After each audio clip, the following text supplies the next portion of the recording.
받아 주시옵소서. 살아계신 예수 그리스도의 이름으로 기도드리옵나이다. 아멘. 할렐루야. 그렇습니다. 주님이 부활하셔서 오늘도 우리 예배 가운데 성령으로 임재하시고 말씀으로 한 사람 한 사람 만나 주실 줄로 믿습니다. 할렐루야. 가정에서 예배하시는 분들에게도 동일한 은혜가 있게 되시길 주의 이름으로 축원합니다. 창세기 24장은 지난 한 주간 동안 특별 새벽 기도하면서 저희가 살펴봤습니다. 24장의 내용은 아브라함의 백세 얻은 아들 이삭의 신부감, 아브라함의 며느리감을 찾는 그런 내용입니다. 하나님의 은혜 가운데 어려운 과정이었지만 잘 이루어지게 된 것을 우리가 살펴봤습니다. 하나님의 은혜입니다. 오늘 1절 말씀에 그랬습니다. 하나님이 하나님이 아니라 하나님은 나이가 없으시죠. 아브라함이 나이가 많아 늙었고 여호와께서 그에게 범사에 복을 주셨더라 그랬어요. 아브라함이 이때 나이가 한 140세쯤 됐다고 그랬습니다. 100세에 아들 이삭을 낳고 한 40년이 지났는데 그 아들 이삭이 아직 결혼을 못한 거예요. 그 어머니 사라는 23장 1절에 보면 아들을 낳고 37년 되고 나서 127세에 죽었다 그랬습니다.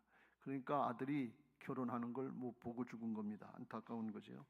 그래서 이제 40세에 신부감을 찾는데 결혼은 아직 안 된 거예요. 그런데 하나님은 그에게 범사에 복을 주셨더라 이렇게 말씀합니다. 나이가 140세고 하나밖에 없는 아들인데 결혼을 못해서 대를 잇지 못했는데 그게 복입니까? 우리가 언뜻 그렇게 생각하기 쉬운데 하나님은 그에게 범사에 복을 주셨다 이렇게 말씀하십니다. 그게 무슨 말씀인가 하면 하나님께서 아브라함을 택하실 때 12장에 보면 복의 근원 복이 되라 그랬습니다. 이 말씀은 무슨 말씀인가 하면 다른 여러 가지 복도 있지만 사람이 복된 사람이 되라 그런 말씀이에요. 사람이 복을 받아야 된다 그랬는데 아브라함이 실제로 오락가락하는 일들이 많았지만 100세의 아들 이삭을 낳고 나서 그때부터는 온전한 믿음의 사람으로 바뀌어지고 그리고 믿음의 조상이 될 수 있는 그런 모습이 됐어요. 사람이 복을 받은 거예요. 우리가 믿음의 사람이 될 때 복의 근원이 되게 하실 줄로 믿습니다. 특별히 복을 받는다 하는 뜻은 히브리어로 바라크라고 하는 단어를 쓰는데 어떤 게 복인가 하면 하나님 앞에 무릎을 꿇는 거, 경배하는 거, 경외하는 마음으로 순종하는 그 사람이 복이다. 무릎 꿇는 그 자체가 복이다 그런 말씀입니다. 명예를 얻고 돈을 얻고 뭐 권력을 얻고 응답받아서도 그것도 복이지만 그건 외적으로 나타나는 거고 근원적인 복은 뭔가 하면 하나님을 하나님으로 믿고 전능하신 하나님 능력 있으신 그 하나님 앞에 신뢰하면서 무릎을 중심으로 꿇는 사람 꿇는 거 그 자체가 복이다 그런 말씀이에요. 네, 그러면 하나님께서 역사하시니까 범사의 하나님 앞에 중심으로 무릎을 꿇으면 살아계신 하나님께서 그 기도를 들으시고 응답하시는 은혜가 있는 줄로 믿습니다. 아브라함은 이삭을 낳고 그 다음에 믿음의 사람으로 바뀌었는데 로마서에 보면 그의 믿음을 그랬어요. 죽은 자를 살리시며 없는 것을 있는 것 같이 부르시는 하나님을 믿었다 그랬어요. 그래서 바랄 수 없는 중에도 바라고 믿는 그런 믿음이 됐다 그랬어요. 없으면 만들어주시면 되고 죽으면 살리면 되는 거예요. 인생에 있어서 가장 중요한 문제가 두 가지가 있는데 없어서 가난이 문제고 죽으면 그것 때문에 끝나니까 그것 때문에 문제인데 죽으면 살려주고 없으면 만들어주시고 창조주 하나님 부활의 주님 이게 믿어지면 그러면 걱정할 게 없잖아요. 그러니까 범사에 복을 받은 사람이다 그런 말씀입니다. 우리 모두에게 이런 은혜가 있게 되시길 주의 이름으로 축원합니다. 육신의 눈을 뜨고 보면 돈도 없고 명예도 없고 권력도 없고 건강도 없고 뭣도 없고 그런데 영의 눈을 뜨고 보면 하나님만 계시면 된다 그런 말씀입니다. 이게 믿음의 고백인 줄로 믿습니다. 그 하나님 믿고 살아가는 것이 이제 하나님을 아는 것이 요한복음 17장 3장에 보면 그게 영생이다 그랬어요. 하나님을 똑바로 알고 살 때 영원한 생명에 속한 자의 삶이 열려지게 될 줄로 믿습니다. 할렐루야.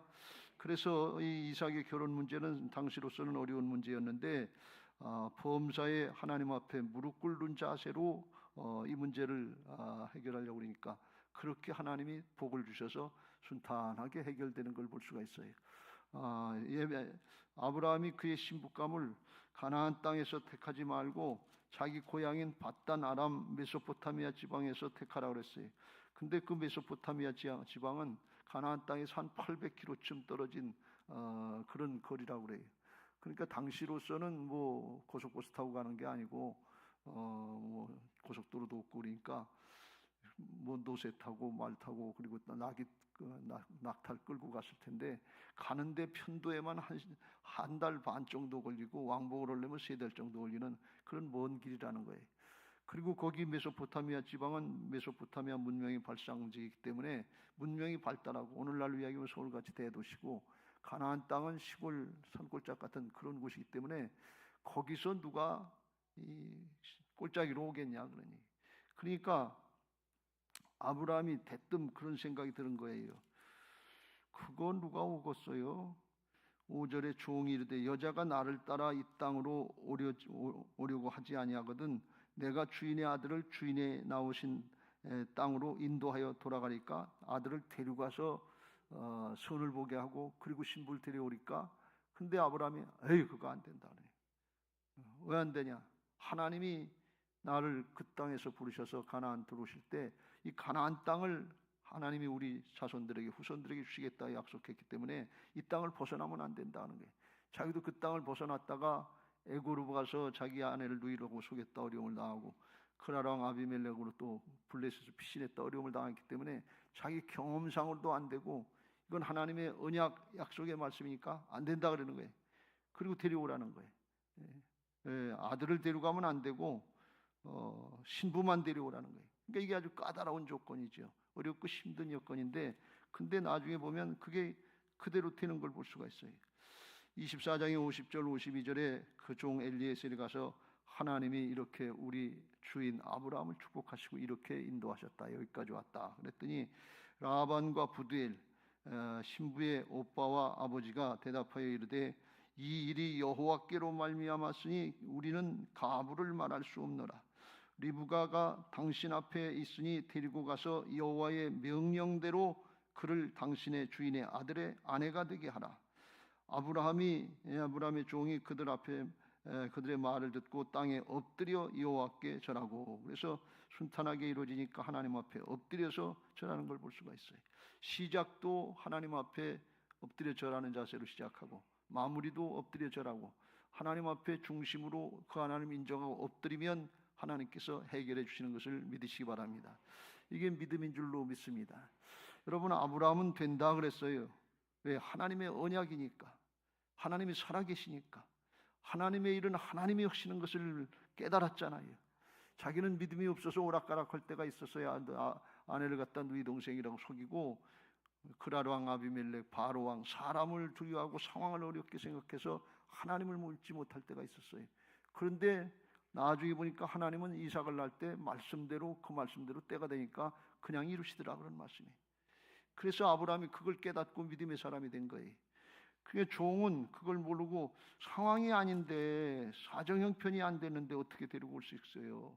누가 대도시에 사는 처녀가 이 시골 촌구 속에 와서 농사짓고 목축하고 살겠어요. 그리고 안 된다고 그러는 거예요. 상황을 바라보는 거예요. 근데 아브라함은 된다는 거예요. 뭘 바라봐요? 하나님을 바라보는 거예요. 말씀을 붙잡는 거예요. 이게 아브라함이 믿음의 사람으로 바뀐 과정이에요. 달리가 아니에요. 우리는 다 현실 가운데 살아요. 현실 가운데 믿음 생활하는데 우리 육신의 눈으로는 현실만 보여요. 문제만 보여요. 상황만 보여요. 사람만 보여요. 그러니까 안 된다 그러고 주체하고 망설이고 잘 못하고 순종도 못하고 그런 경우가 많아요. 근데 아브라함은 믿음의 사람으로 바뀌니까 하나님의 역사를 체험하니까 그 다음엔 하나님만 바라보는 거예요. 말씀이면 된다 그런 말씀. 왜? 그 말씀은 하나님이 이루시니까 사람이 이루는 게 아니에요. 이게 믿음의 사람으로 바뀐 모습인 것을 믿으시기 바랍니다. 오늘 말씀을 들으면서 우리 모두에게 여러분에게 이런 은혜가 있게 되시길 주의 이름으로 축원합니다. 우리가 현실 가운데 살아요. 안 믿는 사람들도 현실은 다 보고 그거 어떻게 해결할까 힘써서 애써서 고민해서 해결해요. 근데 믿는 사람들은 하나님이 계시잖아요. 말씀이 있잖아요. 그걸 믿고 나갈 때 그 믿음대로 되는 역사가 믿음 생활인 것을 믿으시기 바랍니다. 믿음의 대상은 하나님이고 말씀이지 믿음의 대상은 내 생각이 아니에요. 믿음의 대상은 현실이 아니에요. 그건 얼마든지 바뀔 수 있는 것이고 영원하신 하나님과 진리의 말씀은 영원 불변인 것을 믿으시기 바랍니다. 진리를 붙잡아야 될 줄로 믿습니다. 그러면 그대로 되는 은혜가 있을 줄로 믿습니다. 이 결혼의 문제, 이거 본인들에게도 자녀들에게도 쉽지 않은 문제이고 결혼을 자녀를 둔 부모들에게도 쉽지 않은 문제인데 우리 그리스도인들이 성도들이 어떻게 결혼을 시키고 또 해야 되는지 성도의 결혼관에 관해서 오늘 잠깐 살펴보려고 합니다. 하나님이 만드신 기관이 두 개인데 하나는 가정이고 하나는 교회입니다. 근데 가정과 교회는 그 원리가 똑같아요. 하나님이 만드셨기 때문에. 근데 하나님이 가정을 만드실 때 아담과 하와를 만드셔서 짝을 져서 품는 배필로 삼으시면서 뭘 하라고 그러냐, 둘이 남자 여자를 만드셔서 그래서 생육하고 번성하고 땅에 충만하라, 땅을 정복하라. 창세기 1장 28절에 바다의 물고기와 하늘의 새와 땅에 있는 움직이는 모든 생물을 다스리라. 그래서 영적인 존재를 만들어 주시고 하나님의 통치권을 위임해 주셨어요. 생육하고 번성하고 땅을 정복하라는 것은 땅에 흩어져서 살면서 하나님의 나라를 확장시키라는 거예요. 하나님을 아는 삶을 살면서 세상에서 세상의 그 목적이 아니고 하나님 나라를 준비하면서 하나님 나라를 확장시키는 삶을 살라, 그런 뜻이에요.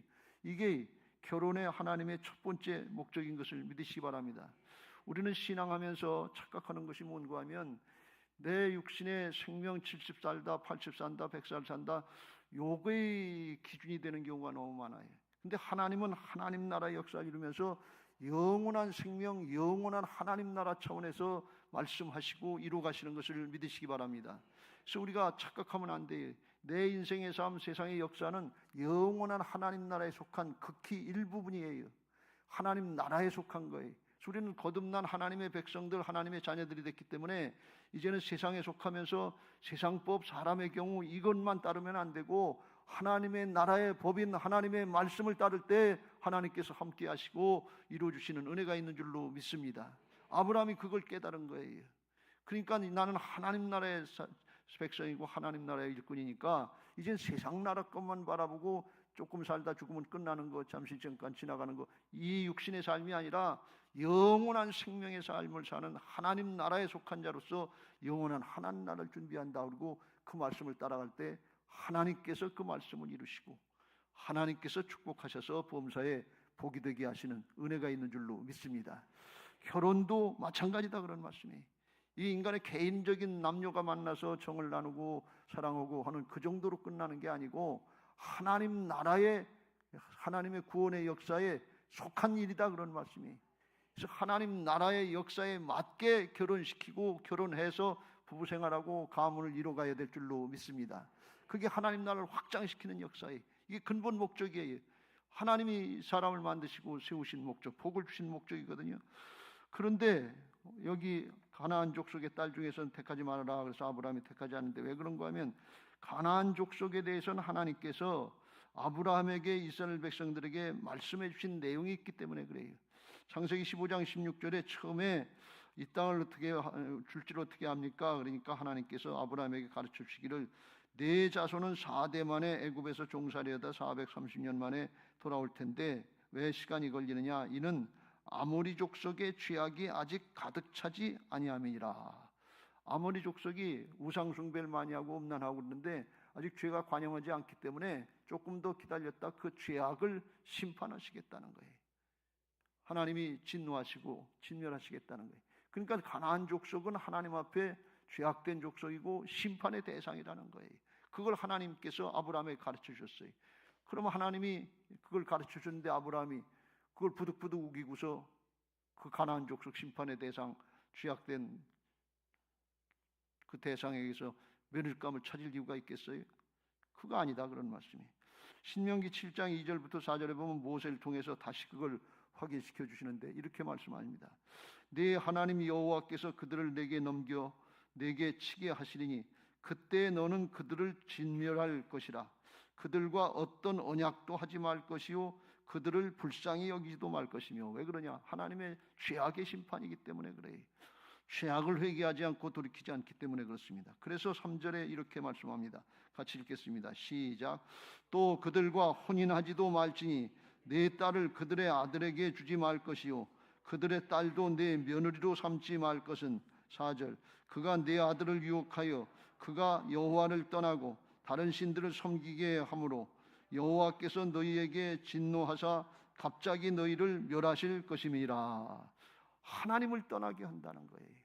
하나님을 떠나면 생명을 떠나는 건데, 가장 중요한 걸 뺏기는 건데, 그 다음에 뭐 바라볼 게 있냐 말이에요. 그래서 결혼시키지 말라는 거예요. 아들이고 딸이고 결혼시키다가 우상숭배하고 하나님을 떠나면 심판받고 영원한 멸망으로 떨어지는데 그걸 어떻게 양보할 수 있냐니.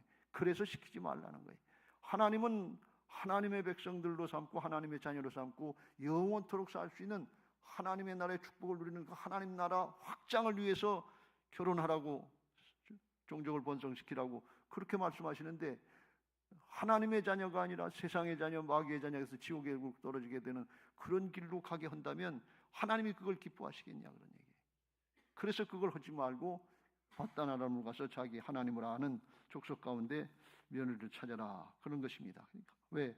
아브라함이 그걸 알기 때문에, 자기가 경험하고 체험해봤기 때문에 양보하지 않는 거예요. 이 부분에 대해서 예수님은 그 후에 이 땅에 오셔서 19장에, 마태복음 19장에서 이렇게 말씀하십니다.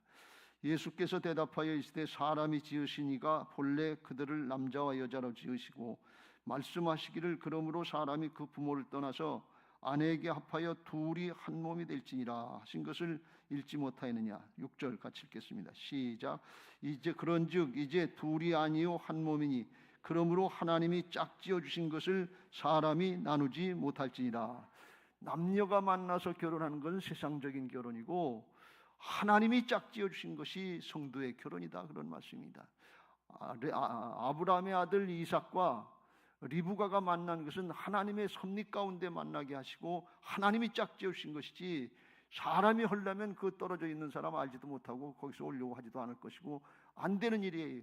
하나님이 역사하신 얘기를 듣고 하나님이 말씀하시고 하나님이 역사하셨으면 어떻게 우리가 그걸 거역하겠냐. 그리고 하나님을 경외하는 마음으로 리브가의 오빠하고 아버지가 허락을 했단 말이지. 이게 하나님의 역사인 것을 믿으시기 바랍니다. 성도의 결혼은 6절에 이제 둘이 아니 한 몸이라고 하면서 그러므로 하나님이 짝지어 주셨다는 거예요. 하나님 나라 차원에서 이루어진 것이다, 영생의 차원에서 이루어진 것이다, 그런 말씀이에요. 그러니까 사람이 나누지 못한다, 그런 말씀이에요. 하나님이 오신 일을 사람이 어떻게 방해할 수 있어요? 그게 하나님이 성도들에게 주신 결혼관이고 하나님 나라를 확장하는 비결인 것을 믿으시기 바랍니다. 나가서 전도도 해야 되지만 제1차적으로 하나님 나라를 확장하는 비결은 가문을 믿음의 가문, 명문 가문으로 삼고 종족을 번성시키는, 그게 제1차적인 것을 믿으시기 바랍니다. 이스라엘 백성들이 그걸 잘한 거예요. 수평적인 전도는 잘 못했어도 수직적인 가문의 신앙의 대를 잇는 거, 이스라엘 백성들이 그걸 잘한 거예요. 2000년이 지나고 자손들이 바뀌고 막 그래도 만나면 하나가 되고 하나님을 섬기는 그런 모습이 된 건 가문의 신앙 계승이 잘 됐기 때문에 그래요. 그래서 우리 기독교는 유대교를 뭐 좋아하지는 않지만 유대교의 그 수직적으로 신앙이 계승되는 전통, 이거는 잘 본받아야 될 줄로 믿습니다. 자녀들에게 신앙 계승 잘 시켜야 된단 말이에요. 결혼도 잘 시켜야 된단 말이죠. 그래서 그걸 잘 하면, 순종하려고 그러면 하나님이 복을 주실 줄로 믿습니다. 아브라함이 그걸 깨닫고 이제 가나안 족속을 택하지 않고 하나님 바라보고 말씀의 언약을 믿고 순종하니까 그대로 되더라. 하나님이 그 복을 주시더라. 원래 하나님께서 아브라함에게 이삭이 낳기 전부터도 하나님이 그 약속을, 언약을 아브라함과 이삭과 그 후손들에게 언약을 맺고 그렇게 하시겠다고 약속하셨거든요. 창세기 17장 19절 하나님이 이르시되 아니라 내 아내 사라가 네게 아들을 낳으리니 너는 그 이름을 이삭이라 하라. 내가 그와 내 언약을 세우리니 그의 후손에게 영원한 언약이니라. 아브라함, 이삭뿐 아니라 그 후손들에게까지 언약의 축복을 주시겠다고 약속하신 게, 아브라함이 그걸 알잖아요. 근데 결혼을 시킬 때, 이삭을 결혼시킬 때 불신자하고 시키고 이방의 다른 종교를 믿는 사람하고 시키면 이게 계승이 잘 안 되잖아요. 그러니까 그걸 막은 거야. 안 된다고. 이삭이 출생하기 전부터 그걸 가르쳐 주셨기 때문에. 그리고서 하나님이 이 창세기 21장에 가보면 하나님이 언약하신 대로 말씀하신 대로 사라를 돌보셨고, 여호와께서 말씀하신 대로 사라에게 임신하게 하셔서 말씀하신 시기 때가 되니까 아브라함에게 아들을 낳아서 이삭을 이름을 지어준 대로 그대로 지었다 그런 말씀. 하나님이 그 말씀대로 이루시더라 그런 말씀. 그러니까 우리의 신앙은 말씀을 붙잡는 신앙 되어야 될 줄로 믿습니다. 하나님을 바라보는 신앙이 되어야 될 줄로 믿습니다. 사정 형편은 어렵고 힘든 사정 형편이 많은데 그건 다 바뀔 수 있는 거예요. 그런데 말씀은 안 바뀌어요. 하나님은 안 바뀌어요. 그러니까 불변의 진리 하나님, 내가 길이요 진리요 생명이라고 하신 예수님과 그 말씀 붙잡을 때 그때 영적인 승리자가 될 줄로 믿습니다. 할렐루야. 그대로 되는 은혜가 있게 되시길 주의 이름으로 축원합니다. 아브라함과 이삭에게만 이런 축복을 해주셨냐? 아니에요. 우리 믿는 사람들에게도 하나님께서 창세전부터 이미 선택해 놓으시고 하나님의 뜻을 영원한 하나님 나라 차원에서 이루어 주신 것을 믿으시기 바랍니다. 우리가 하나님의 자녀가 된 거 우리가 신앙자라서가 아니라 하나님의 자세한 섭리 가운데 우리가 죄인 되었을 때, 원수 되었을 때, 알지 못할 때부터 이미 복음의 역사를 이루어 놓으시고 우리를 이 길로 인도해 주신 줄로 믿습니다. 에베소 1장에 보면 3절부터 그런 고백을 바울을 통해서 하는데, 찬송하리로다 하나님 곧 우리 주 예수 그리스도의 아버지께서 그리스도 안에서 하늘에 속한 모든 신령한 복을 우리에게 주시되 곧 창세전에 그리스도 안에서 우리를 택하사 우리로 사랑 안에서 그 앞에 거룩하고 흠이 없게 하시려고 그 기쁘신 뜻대로 우리를 예정하사 예수 그리스도로 말미암아 자기의 아들들이 되게 하셨으니 이는 그가 사랑하시는 자 안에서 우리에게 거저 주시는 바 그의 은혜의 영광을 찬송하게 하려는 것이라 그랬습니다. 창세전부터 예비된 거예요. 이삭이 낳기 전부터 하나님께서 섭리하시고 그렇게 이루 가신 거예요. 그 말씀을 믿고 하면 그렇게 되는 거예요. 하나님이 하나님의 말씀을 이루시니까 우리들도 그렇게 인도받은 걸 믿고 여기까지 인도하신 에베네셀 하나님 믿고 장래에도 하나님이 여호와 이레로 함께 하실 걸 믿고 말씀 붙잡고 나가면 그대로 되게 하실 줄로 믿습니다. 믿음의 승리자가 되게 하실 줄로 믿습니다. 있는 그 자리에서 아브라함처럼 믿음의 조상이 되고 믿음의 개척자들이 되게 하실 줄로 믿습니다. 주 예수를 믿으라. 그리하면 너와 내 집이 구원을 받으리라. 하나님의 주권을 인정하고 따라가면서 신앙하시고 믿음의 명문 가문들을 이루어가시길 주의 이름으로 축원합니다. 할렐루야. 그런데 이 말씀을 들으면서 마음이 불편하신 분들이 계실 거예요. 왜 그런 거? 이미 불신자하고 결혼해서 이게 안 되고 있는데 어떡하나 그렇게 생각할 수 있잖아요. 그렇잖아요. 그게 문제. 우리 자식 벌써 결혼시켰는데 불신자하고 결혼시켰는데 이거 어떡하나. 그거 문제인데 하나님께서 성경에서 가르쳐준 방법을 가르쳐 드릴게요. 원래는 몰라서 그렇게 하셨을 텐데 원칙적으로는 불신 결혼이 안 되는 거예요. 왜?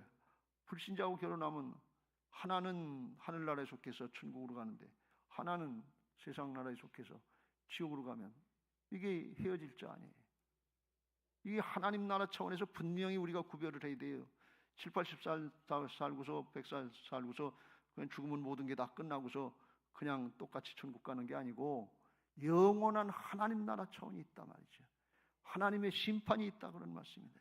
심판의 대상이 되는 사람과 그렇지 않은 사람이 있어요. 그러니까 이걸 구별해서 분명하게 정리해야 될 줄로 믿습니다.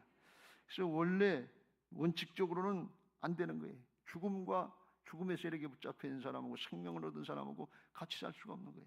겉으로다가는 잠깐 같이 사는 거가 살아있는 것 같은데 영적으로 볼 땐 죽은 자와 산 자가 사는 거나 마찬가지예요. 그러니까 이게 엄청나게 큰 차고가 있는 거예요. 영의 눈으로 영적인 분별을 하시길 주의 이름으로 축원합니다. 고린도후서 6장 14절부터 16절에 바울을 통해서 이렇게 말씀합니다. 너희는 믿지 않는 자와 몽해를 함께하지 말라. 의와 불법이 어찌 함께하며 빛과 어둠이 어찌 사귀며 그리스도와 벨리알이 그리스도와 사단이 어찌 조화되며 믿는 자와 믿지 않는 자가 어찌 상관하며 하나님의 성전과 우상이 어떻게 일치가 되리요. 우리는 살아계신 하나님의 성전이라. 우리 안에 성령께서 와 계시니까 이와 같이 하나님께서 이르시되 내가 그들 가운데 거하며 두루 행하여 나는 그들의 하나님이 되고 그들은 나의 백성이 되리라. 그래서 영적으로 소속이 달라요. 생명이 달라요. 그러니까 이게 같이 할 수 없다는 거예요. 이걸 구별을 해서 의와 불법이 함께하지 못하고 빛과 어둠이 함께하지 못하고 예수님과 벨리아 사단이 함께하지 못하고 성전과 우상 숭배자가 함께할 수 없다는 거예요. 안 된다는 거예요. 이 영적으로 분리된 거예요. 사람이 어떻게 할 수 없는 거예요. 그래서 그 결과는 뭐냐? 고린도전서 6장 9절 불의한 자가 하나님의 나라를 유업으로 받지 못할 것은 천국에 가지 못할 것은 알지 못하느냐. 미혹을 받지 말라. 속지 말라 그런 말씀. 음행하는 자나 우상 숭배하는 자나 간음하는 자나 탐색하는 자나 남색하는 자나 또 이런 죄 지는 사람들은 지옥으로 간다 그런 말씀이에요. 우상 숭배하는 거고 하나님을 안 섬기는 거고 영적인 음행은 하나님과 재물, 하나님과 세상을 겸해서 누릴 수 있는 줄 알고 양다리 걸치고 사는 거. 이게 우상 숭배다 말이에요. 음행이다 그런 말씀. 그러니까 지옥에 가게 되니까 안 된다 그런 말씀입니다. 세상적으로 볼 땐 부모가 말려도 죽고 못 산다 그리고 내대는 사람들이 있어요. 그의 인간적인 이제 정으로 사랑으로는 그 이해돼요. 사람의 차원에서 생각해 보면. 근데 영적인 차원에서는 아니다 그런 말씀이에요. 같이 불구덩이로 끼어드는 거나 마찬가지. 우리는 육신의 목숨의 차원이 아니고 영원한 생명의 차원에서 이걸 잘 분별해야 될 줄로 믿습니다. 할렐루야. 우리가 신앙하고 이게 예수 믿고 이 하나님의 일을 하는 것은 육신의 목숨 잘 살기 위해서 하는 게 아니에요. 결혼 잘하기 위해서 행복하게 살기 위해서 하는 게 아니에요. 세상에 성공하고 출세하기 위해서 하는 게 아니에요. 근본적으로 예수님이 십자가에 달리신 것은 죄악으로부터 구원해 주고 영생을 얻은 하나님의 자녀로서 믿음의 삶을 살고 나를 통해서 복의 근원이 주변에 펴져서 하나님 나라를 확장하게 하시고 영원한 하나님 나라의 생명의 삶을 살 수 있도록 준비하는 과정인 것을 믿으시기 바랍니다. 이게 신앙의 목적이에요. 우리 믿는 사람들이 이걸 잘 분별해야 돼요. 그러면 이미 우리 불신자하고 결혼해가지고 가문이 구원이 다 안 되는데 이거 어떻게 하면 좋냐? 큰일 났네. 방법이 없냐? 방법 하나 가르쳐 드릴게요. 오늘 듣고 해결하시길 주의 이름으로 축원합니다. 이게 어느 집안이나 아주 심각한 문제예요. 한국교회가 지금 이게 안 돼가지고서 중직의 가정에서부터 신앙의 대가 끊어져 나가는 아주 불상사들이 너무나 많아요. 이게 굉장히 심각한 문제예요. 믿는 사람들만 신앙의 개성이 잘 됐으면 한국교회가 절대로 기울지 않습니다. 믿는 사람들의 가정에서부터 이게 안 됐기 때문에 이런 일이 있는 거거든요. 그러니까 우리는 명심하고 우리의 사명으로 생각하고 자녀들에게 신앙 개성 잘해야 될 줄로 믿습니다. 가문 구원해야 될 줄로 믿습니다. 안 됐으면 어떡하냐? 고린도전서 7장 12절에 바울을 통해서 이렇게 말씀합니다. 12절 만일 어떤 형제에게 믿지 아니하는 아내가 있어 남편과 함께 살기를 좋아하거든 그를 버리지 말며 13절 어떤 여자에게 믿지 아니하는 남편이 있어 아내와 함께 살기를 좋아하거든 그 남편을 버리지 말라. 왜 그러냐? 14절 같이 읽겠습니다. 시작. 믿지 아니하는 남편이 아내로 말미암아 거룩하게 구원받게 되고 믿지 아니하는 아내가 남편으로 말미암아 거룩하게 되나니 구원받게 되나니 그렇지 아니하면 너희 자녀도 깨끗하지 못하니라. 그러나 이제는 거룩하니라. 구원받은 고린도 교인들은 깨끗해졌다. 근데 그렇게 되지 않으면 자녀까지 구원받지 못한다. 자녀까지 구원받지 못하고 지옥으로 가게 한다 말이에요. 이게 얼마나 끔찍한 일입니까? 그런데 당장 지금 버리지 말고 믿음으로 잘 이게 권면해서 구원해내라 그런 말씀이에요. 그냥 사는 걸로 목적을 삼지 말고 영원한 생명 있고 천국과 지옥 있는 것을 예수님의 십자가 부활로 깨닫고 부활신앙으로 새 생명의 삶을 산다면 어떻게 하든지 구원해내야 돼요.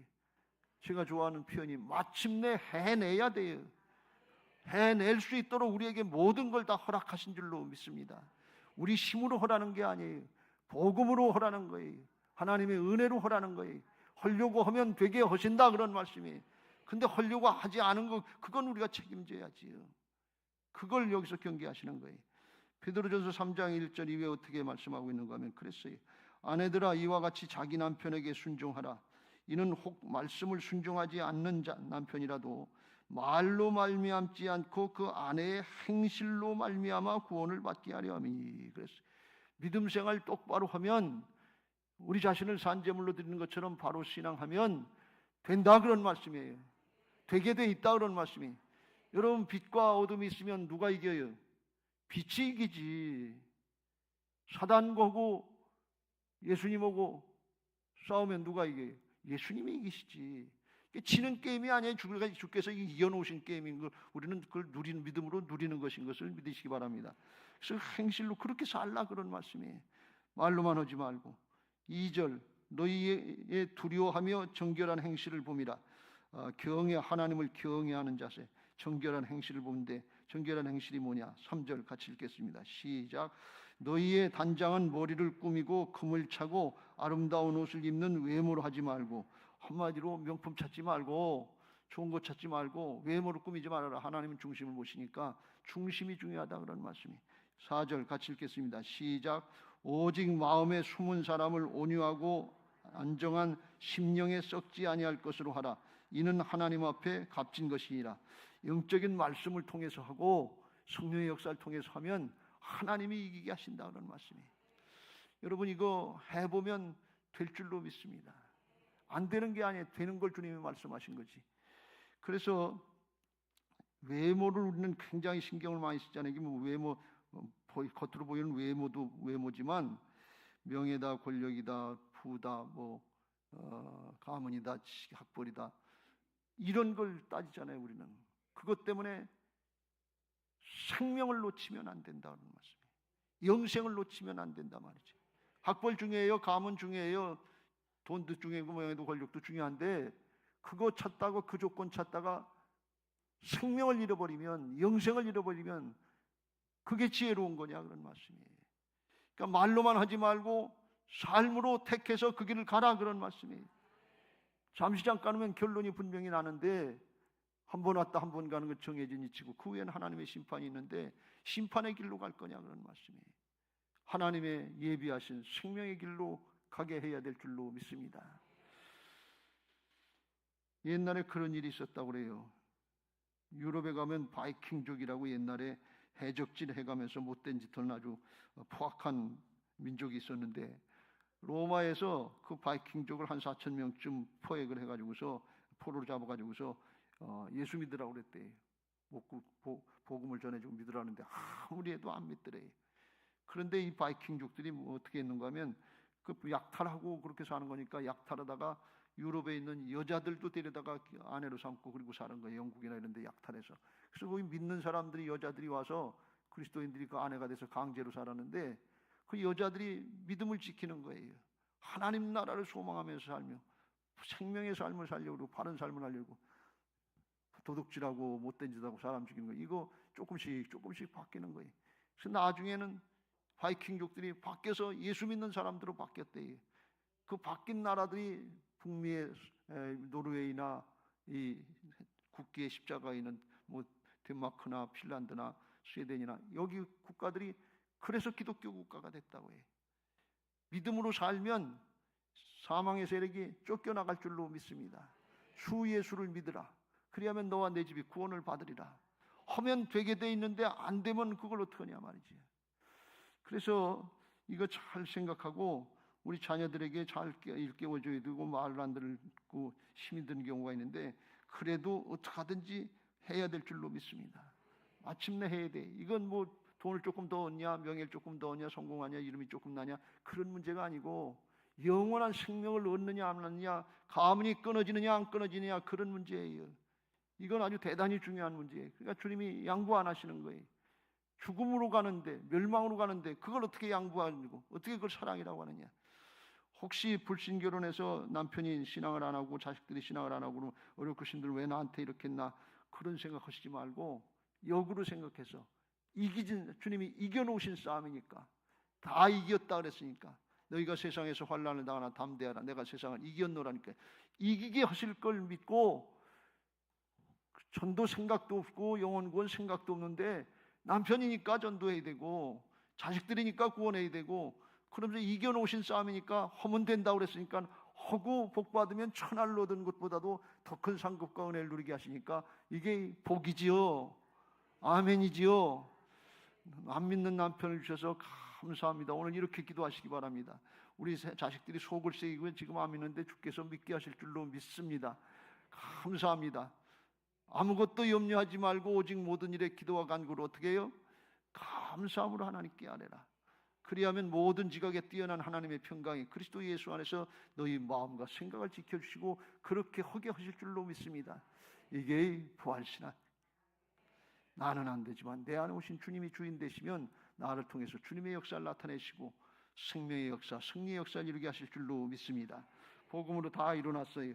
고린도후서 4장에 보면 바울은 핍박자요, 해방자요, 폭행자, 예수 믿는 사람들 잡아 죽이려고 앞장섰던 사람이 주님을 만나고 어둠의 영에 잡혀 있었는데 주님을 만나고 그 속에 복음의 광채가 비춰지니까 어둠의 영이 쫓겨나고 복음이 들어가고 사람이 바뀌니까 복음 전도자로 바뀐 줄로 믿습니다. 어떻게 우리가 행실로 남편을 섬기고 자식들을 섬기고 잘 할 수 있느냐? 복음으로 바뀌면 돼요. 5절에 우리는 우리를 전파하는 것이 아니라 오직 그리스도 예수의 주님 되신 것과 또 예수를 위하여 우리가 너희의 종된 것을 전파함이라.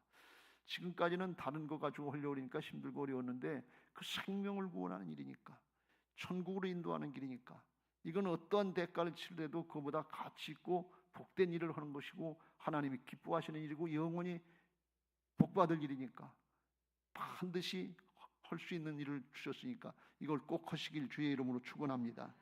6절에 그랬어요. 같이 읽겠습니다. 시작. 어두운 데 빛이 빛이라 말씀하셨던 그 하나님께서 예수 그리스도의 얼굴에 있는 하나님의 영광을 아는 빛을 우리 마음에 비추셨느니라. 영광스러운 생명의 빛 복음의 광채가 비춰지면 사망의 어둠의 영은 쫓겨나고 새 생명으로 새 사람으로 바꿔지게 하시고 예수를 믿는 정도만 아니라 하나님의 일에 쓰임받는 복음 전도자 위대한 사도로까지 바뀌게 하시는 것이 하나님의 능력인 줄로 믿습니다. 그거 누가 하시느냐? 우리 안에 오신 성령께서 하신단 말이에요. 오직 성령이 너희 안에 너희에게 임하시면 권능을 받고 예루살렘과 온 유대와 사마리아 땅끝까지 이르러 내 증인이 되리라. 되게 해주시겠다는 거예요. 내가 하는 게 아니에요. 우리는 영적인 싸움에 승리 못해요. 주님께 맡기고 순종하면 주께서 우리를 통해서 일하실 줄로 믿습니다. 그렇게 하게 해달라고 힘쓰고 사모하고 하는 게 그게 기도예요. 기도하시길 바랍니다. 아브라함이 엎드리니까 되더라 그런 말이에요. 하나님이 어떤 분이신가 하는 걸 엎드리니까 되는, 구세주여 부활의 주님이여 창조주님이신 것을 믿고 중심으로 인정하고 엎드리니까 하나님이 일하시더라 말이지. 엎드리시길 주의 이름으로 축원합니다. 귀찮다고 안 하고선 안 된다고 그러지 말고 되게 나 만들어 놓으셨는데 순종하면 나도 바뀌고 가문도 구원하고 자녀손들도 복되게 하실 줄로 믿습니다. 누가복음 11장 13절 읽고 마치겠습니다. 시작. 너희가 악할지라도 좋은 것을 자식에게 줄 줄 알거든 하물며 너희 하늘 아버지께서 구하는 자에게 성령을 주시지 않겠느냐. 할렐루야. 성령 주시고 성령께서 우리를 통해서 일하시는 거예요. 이 역사에 순종하시고 오늘 결단하시고 순종하시고 초청집회 4.27에 결실도 맺으시고 기뻐하며 즐거워하면서 하나님께 영광 돌리는 복된 신앙들, 복된 가문을 이루어 가시기를 예수님의 이름으로 축원합니다. 할렐루야.